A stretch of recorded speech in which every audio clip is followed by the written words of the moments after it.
that I feel is God.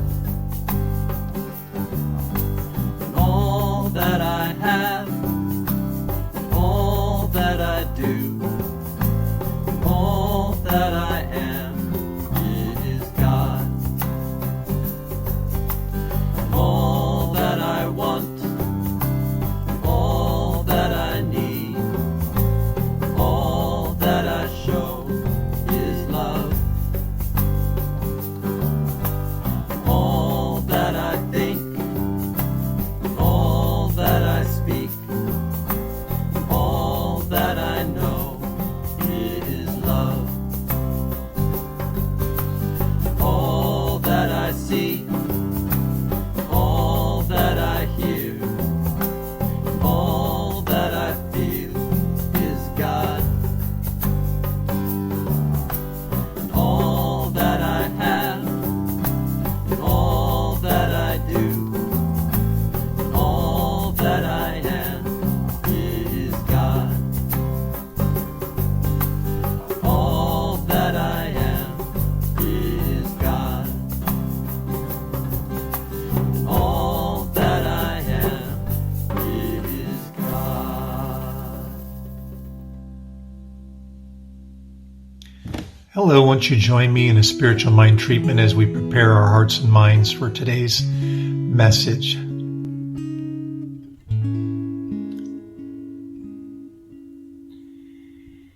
Remembering once again that there's only one thing going on. This thing we call life. We know it by many names. We call it God, the divine spirit, the beloved. I like to call it the Ancient of Days. It is that one mind, that one consciousness that imagines all things into existence.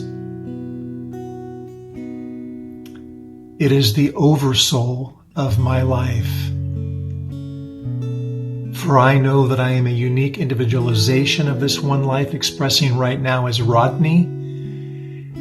And as this is true for me, this is true for each one of us here today. For we know that God is simply each of us awakening to ourselves, to the truth of who we are. That it is the one expressing itself uniquely as us. And as we contemplate this, we prepare our hearts and our minds right now for this message, and we quietly ask ourselves that question. What is wanting to be known?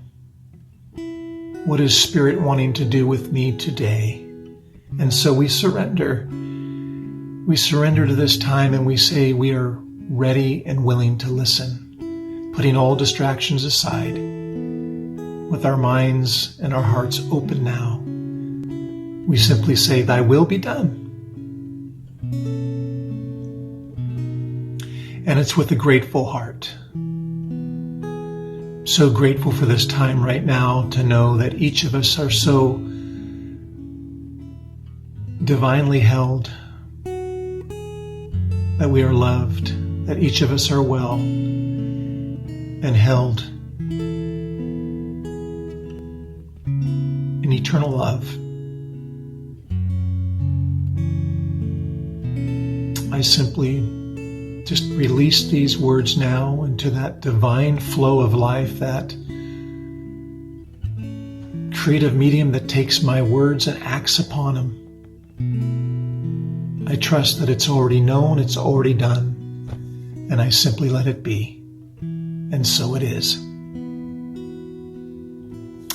Hello, I'm Rodney Jansen, a licensed prayer practitioner here at the Center, and I'm going to read today from our Beyond 2020 Spiritual Vision Book of Affirmations. I let the harmony of my soul awaken in me.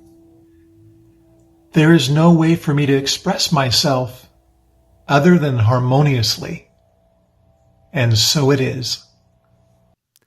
Hello, and welcome to the Center for Spiritual Living, Santa Rosa. I am Edward Fillion, the Senior Minister, and I'm so pleased to welcome you to our virtual service. Now, if you're on our mailing list, then you probably recently received our mailer, which has got greetings and stories, inspirational stories from volunteers and staff, and on it, an invitation for you to participate with us on our Christmas Eve candle lighting service coming up on December the 24th at 7 p.m. Now, this year we cannot do an in-person candle lighting service, so we have a plan. You are invited to create a 60-second, that's 1 minute, a 60-second selfie video of you or your family lighting a candle and telling us, the congregation, why you are lighting it. Now, you can light it for a number of different reasons. There are some suggestions in memory of someone, as a wish for our world, as a welcoming of the returning light, in celebration of a child whose story affected the world, in gratitude for something. In other words, it's all up to you. But we'd like to know what is in your heart, and I believe that with your videos and our music and message, we can make Christmas Eve candle lighting special. In this mailing, you will have also received a preview of 2021's topics and themes and suggested reading. Now, not to worry, if you did not receive it, if you're not yet on our mailing list, you can still see this information on our website, www.cslsr.org. In fact, there is so much there for you. You can spend some time navigating, exploring, and you'll find that there are lots of ways for you to stay connected to your spiritual community and to look ahead at what's coming. I know many of us are avid book readers, and there are recommended books for next year. Now, talking about books, our Stepping Stones bookstore volunteers have been hard at work setting up our website on Stepping Stones so that you can do some Christmas, holiday, Channukah, Kwanzaa shopping online for those book lovers in your life. This month's recommended book is Toward a True Kinship of Faiths, How the World's Religions Can Come Together, written by the Dalai Lama. Now, I've started reading it. And in the first chapter, he talks about growing up as a Buddhist, loving his faith tradition, and having this vague idea of people elsewhere in the world known as Christians with their religion. And I found that such an interesting perspective, so I can't wait to read more. If you would like to purchase this book for yourself or for a book lover in your life, go to our Stepping Stones bookstore, or you can go to our regular website and click on store, and we have 2 easy, safe ways to get your purchases to you. Safe, curbside pickup by appointment, or we will mail it to you.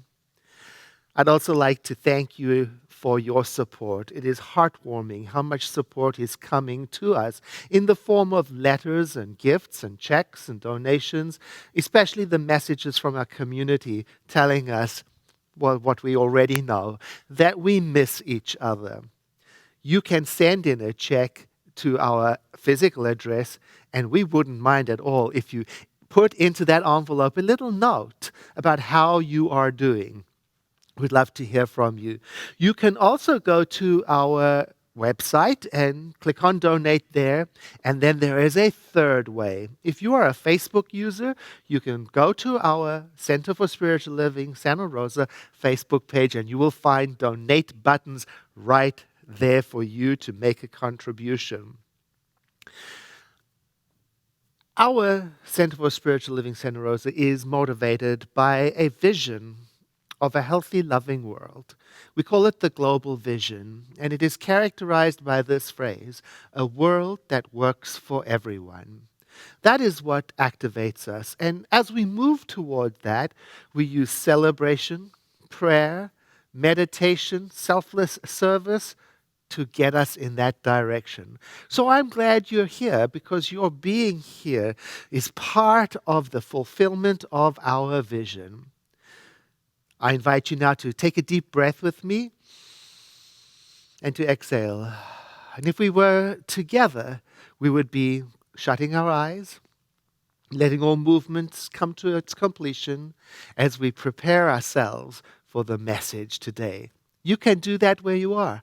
Indeed, I invite you to put aside all other activity and imagine with me, just for the next 45 minutes or so, that you are in the sanctuary, in consciousness, with your spiritual community, ready and able to go deeper with today's celebration service. Welcome.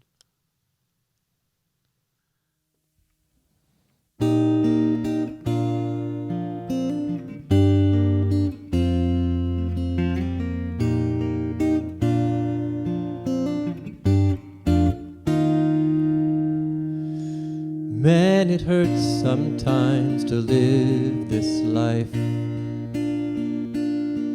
Sometimes I'd rather run and hide. Maybe then the pain would hide as well. Maybe then I could protect myself. But who's gonna win? Is that really living?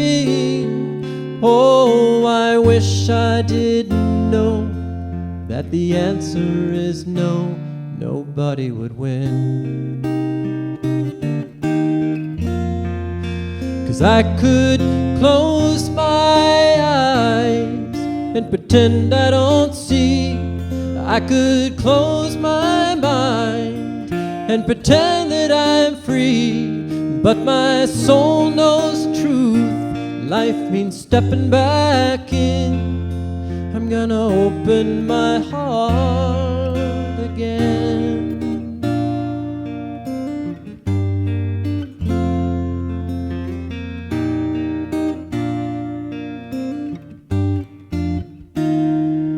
Man, it hurts sometimes when I've done wrong. Some days I'd rather just move on. Maybe then I wouldn't have to cry. Maybe then I could protect my pride. But who's gonna win? Is that really loving? Oh, I wish I didn't know that the answer is no, nobody would win. 'Cause I could close my eyes and pretend I don't see.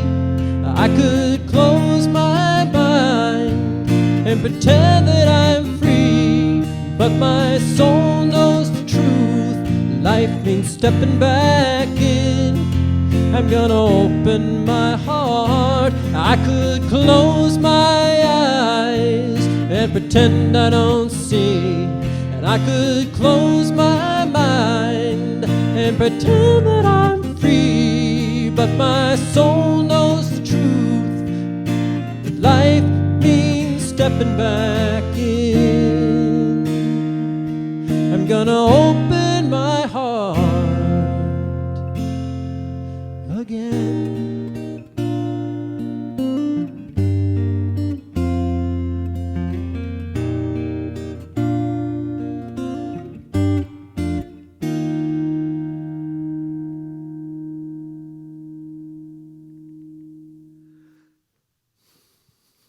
Our topic for December, this first week, is welcoming the shadow. Now, what do we mean when we say the shadow? Well, certainly in this season, as we move deeper into winter, the nights are longer and colder, and the shadows are longer too. In a way, it's calling us, this season of darkness and cold, calling us inward, to review the year. That's one thing we can do, and to prepare for a new cycle in the next year. So in a way, we can think of welcoming the shadow as the invitation to lean into this season of reflection, an invitation to, well, don't let another cycle of life come and go unnoticed in the busyness. Carve out some time to regenerate, to get ready to germinate again in the quiet. And that's the place where we can use our beautiful imagination to imagine next steps that you would like to take in your life. How do you want to show up in the next cycle? Is there something you would like to let go of, release? Is there something you'd like to pick up? Healthier habits, study, or something. And all of these, think of them as planting ideas like seeds gently into the soil that will prepare them for germination in the next cycle. Now, as I talk about this and the winter nights and the darkness, I'm reminded, and I want to acknowledge, that some people struggle with the colder, darker season. And they struggle with what is called seasonal affective disorder. And typically, some of the ways of working through this is to stay in the light, to create brighter environments to work in, to live in, to get out into the sun, etc. And I mention that because if you are one of those people who are feeling the struggle of the season, I invite you to keep in mind that taking time to reflect and regenerate can be done at any time and in any season and anywhere, because it's about honoring cycles, endings, new beginnings. It's about taking time to set new intentions, to welcome new direction and new growth. So whether you do that in December, or whether you do it in a brightly lit garden, or in the dark of a solstice eve, or during a Channukah or Christmas or Kwanzaa celebration, it doesn't matter. The important thing is that we do take advantage of moments, carve out moments to do something creative for our lives by imagining a greater yet to be. You know, a really good example, and one that's excellent for these shelter-in-place times, is to get a giant piece of paper or a craft card, and you can do this on your own or with your family, and then just sit down and start writing with markers or colored pens or whatever you have at hand. Start writing down what is in your heart that you would like to embrace in the next cycle in 2021. And get specific. I mean by that, say how you would like to feel in 2021. And then when you're complete, do something with that piece of paper. And by the way, some people use pictures that they've cut out of magazines to create this imagery of intention. But you can do it in writing too. And then when it's done, when it's complete, do something ceremonial with that piece of paper. You can cut it up into pieces and bury it in the garden. You can burn it. You can fold it up tightly and put it in a book somewhere. And then the most important part is to forget about it, not to hang on to it. It's a beautiful, fun, and connecting practice. It can even be done among friends in a virtual setting. Now, welcoming the shadow is not only about the season, it's also about welcoming a part of us that is called our shadow, a part of us that is sometimes, well, disowned. And so welcoming the shadow is about acknowledging that as perfect spiritual beings, we can, at the same time, be flawed people with baggage. And rather than denying that we've got flaws or problems or bad habits, instead, welcoming them in as part of being, part of the human process, and then applying spiritual principle to unpack them, to bring them into the light where they can be seen by ourselves and by others, so that they can be acknowledged, and we can acknowledge also how they impact us. Now, how can it be that we are both humanly flawed and spiritually perfect? Well, I think about it in terms of having an inheritance, you know. You and I, spiritually speaking, are made from and made by a perfect creative power. So I say our inheritance is perfection, and yet we don't always show up as excellent representatives of that inheritance. And even when we aren't our best selves, the divine does not reject us. Have you ever been less than an excellent example of your spiritual truth, of your inheritance? I know I have. Or have you ever acted out when you know you are acting out, or been reactive? And even while you're saying whatever reactive, angry thing you might be saying, some part of you knows that this isn't actually who you are, and maybe even reminding you, you might regret this. To me, it's as if the spiritually perfect part of me is whispering in one ear, and then the human, complicated part of me is whispering in the other ear. Now, when I was little, when I was growing up and I behaved poorly, I did something wrong, my mother and father would disagree about where I got that habit or that problem from. My mother would say that I inherited it from my father's side of the family, and my father would say the same thing about my inheritance from my mother's side of the family. And in reality, I inherited many fine qualities from both of them. My mother, she was truly a role model of generosity, and my father was really an excellent model of loving kindness. And I didn't always live those qualities out very well. I mean, sometimes I did, and sometimes I didn't.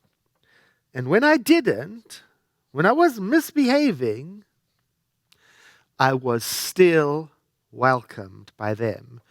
I still had to adapt to the rules of the house.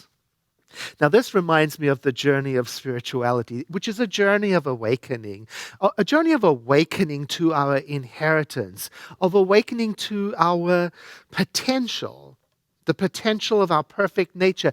And on that journey, we sometimes act out, we sometimes stumble, we sometimes fall, and we encounter all kinds of experiences, and some of them are deeply challenging. And if we do not acknowledge them, gather them in, integrate them, they can end up following us around like shadows that become darker and eventually begin to block the light of our spirit. Now, these shadows, to me, represent those parts of ourselves that we've had to disown on a personal level and on a group level too. They can even become parts that we feel shame about, or parts that we were taught to keep hidden from other people. My parents, although they jokingly, they distanced themselves from my bad behavior, and they refused to take responsibility for my actions, they never distanced themselves from me. They acknowledged the behavior, and they loved me. And then we had to get into the process of replacing, adjusting, even fixing the behavior. And all through that process, I was always welcome. All of me was welcomed. You see, I learned something from that. In most of my cases at home, I was not made to feel ashamed. It's very important here, this word acknowledge. We acknowledged everything. My mom, my dad, and I, we had to acknowledge problems when they came up because, as you might already know, it is very difficult to do something constructive and healing about a problem when you and I refuse to acknowledge that it is there. You know what made it a lot easier for me to acknowledge my behavior? Well, it was the certainty that I would always be welcomed. So again, the question, how can we be both humanly flawed and at the same time spiritually perfect? Well, I think about the phrase that we often say in our spiritual culture. I am whole, complete, and perfect, or whole, perfect, and complete. We say phrases like that. And when we say that, what do we mean? Well, we mean, spiritually speaking, we are perfect and complete and whole. And that is our inheritance. So, then I can be like the divine or like my parents were and say to myself, I can say, Edward, you are whole, perfect, and complete. And you are welcome here. And that includes even your less than perfect self. That includes even your stumbles and your errors. You are welcome here. And then instead of trying to force myself to focus on the good only, or to focus on the not good only, instead of struggling between those two polarities, I can welcome it all in, including the shadow parts of me, the whole of me. And in that focus, I can include the idea that I have an inheritance. Whether I call that my potential or the spiritual truth of my being, and I am on the journey of learning how to live that inheritance out to the best of my ability. Now, when I did something bad in my childhood, my strategy was to pretend that I didn't do what I had clearly done. Or I would try to hide the evidence of having done it. Or I would make up a good excuse to rationalize why I had done it. Or I would ignore it, or I'd wish that it would go away, or I would just think about something else. Do you know that I carried some of those techniques into my adult life, only to learn that by ignoring problems, denying shadows, refusing to acknowledge, I was developing shame around them, and I had to keep them secret more and more, hidden. And in that way, I was making them more powerful, more stronger, and they would eventually begin to block my inherited light. Well, that's what it felt like at the time. And do you know, that is what after service prayer is all about. It's the opportunity to name and acknowledge my problems with a trained prayer practitioner who will then, with me, address the problems with spiritual truth. And if you have never done that, I invite you to try it today. After this broadcast, go to our website, or look at the middle of the page for the links to the after service prayer. You'll go to a different Zoom meeting where trained prayer practitioners will be waiting to meet with you. So far, we have talked about welcoming the shadow as first, an opportunity for reflection and setting intentions during this season, this holy season. Secondly, as an invitation to accept our whole self, human and spiritual, in one whole. And there is a third way.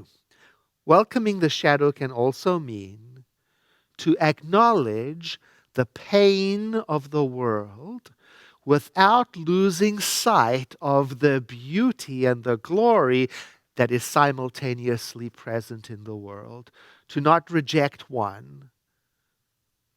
You know, I recall reading the writings of Teresa of Avila, and it was a piece about serving the world. And I really enjoyed her advice. She suggested that we lean into the suffering and identify with the pain and struggle of the people involved and let that stimulate us into action. And I remember that idea because if I get it right, she said something like this: connection to the suffering of the world is the way the divine uses us to make a difference. Teresa of Avila's advice contrasts with some of the metaphysical teaching that is very common, which is to be careful not to identify with the mindset of suffering, to be careful not to take on the consciousness that is associated with suffering. So, which is it? Identify with the suffering, lean into it, or not? You see, to me, welcoming the shadow means it's not either or. There is a path between the two where I can acknowledge the suffering of the world without losing sight of the beauty, potential, and magnificence that is simultaneously present, the promise, the inherited spiritual potential of life. And just in the same way that I integrate all the parts of myself into one whole, with the world I can do the same. I can acknowledge and welcome all parts of life into one whole. And at the same time, I can begin to notice where is help wanted and needed. I can start to notice where do I avoid or reject, or where do I react or become fearful? And then rather than shaming myself or others, to bring that experience into the light and identify it. Again, that is what after service prayer is about. An opportunity to name the shadows, to admit them, and to get support, spiritual support, in shining light on them. So today we've heard 3 ideas about welcoming the shadow and how it can mean different things. First of all, it can mean being willing to honor the cycles of life by using this time to go within along with nature and get in touch with heart's desire to listen, to receive, and then to set intentions. That's the first.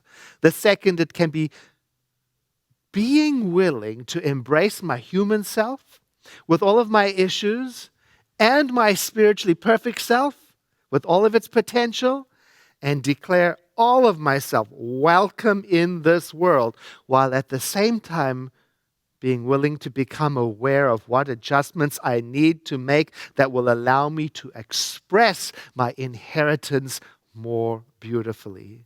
And the third thing it can mean is welcoming the shadow means being willing to notice the struggles of the world, and to know that noticing the struggles of the world, accurately identifying them, is safe to do, while I know that simultaneously in this world that there is a power for good and that I can use it to help and to participate without losing my sense of spiritual well-being. I'm going to invite you now to take a breath within. Take a breath and move within for our moment of spiritual mind treatment, which is our term to describe affirmative prayer.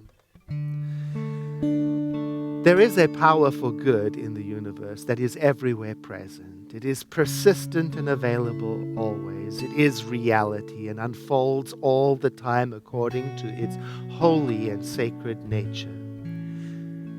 It is the ground of all being and the only thing that is going on. And I am part of that. I inherit its perfection, as does every person and every being in creation.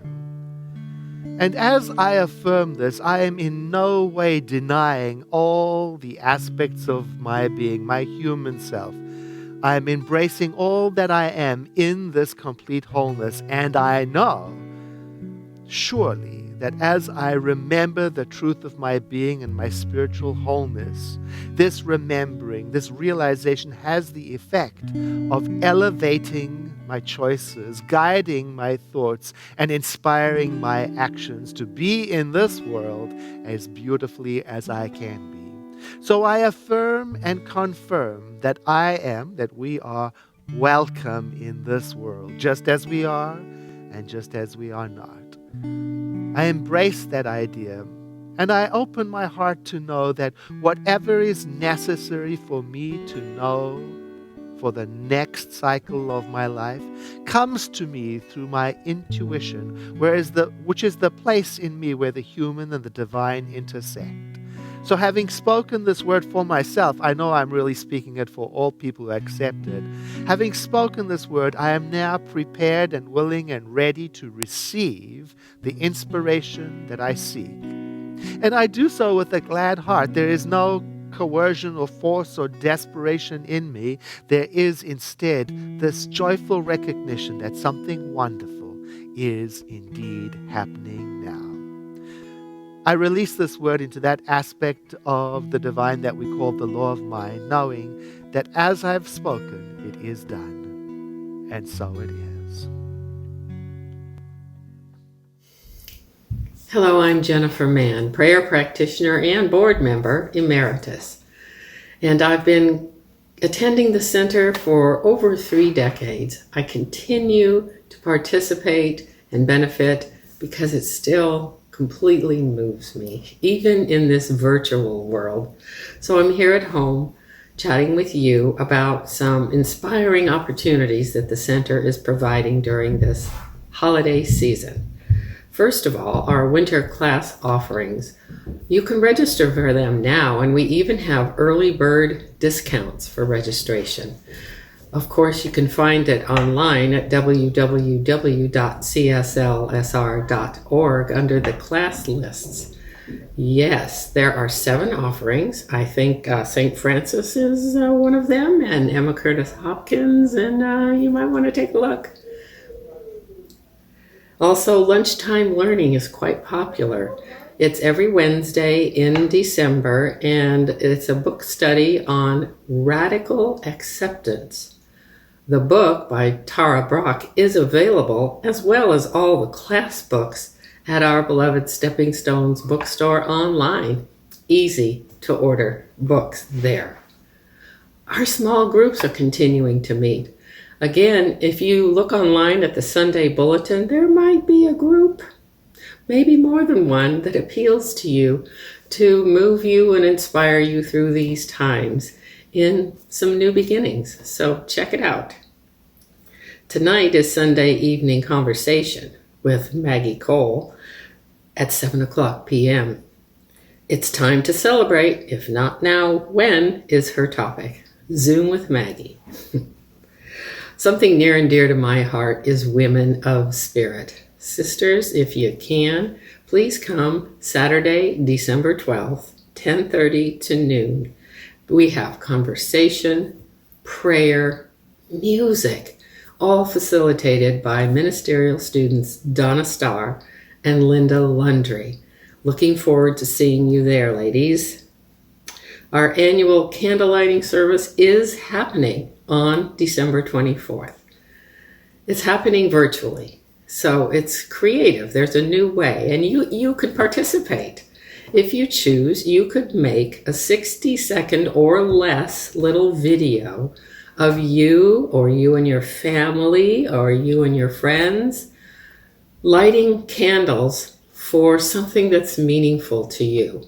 And send it in by December 11th, and there will be a display of all these videos on Christmas Eve as part of the service. And did you know that there's free confidential prayer for you right after this service? There is. Please stay throughout the broadcast because there's some extra special, beautiful closing music today. And then after that, sign off, and you can sign into our virtual Grinton Chapel, where practitioners are waiting to treat for your highest and greatest good. Until next time, bye-bye for now. 1, 2, 1, 2. I release and I let go. I let the spirit run my life and my heart.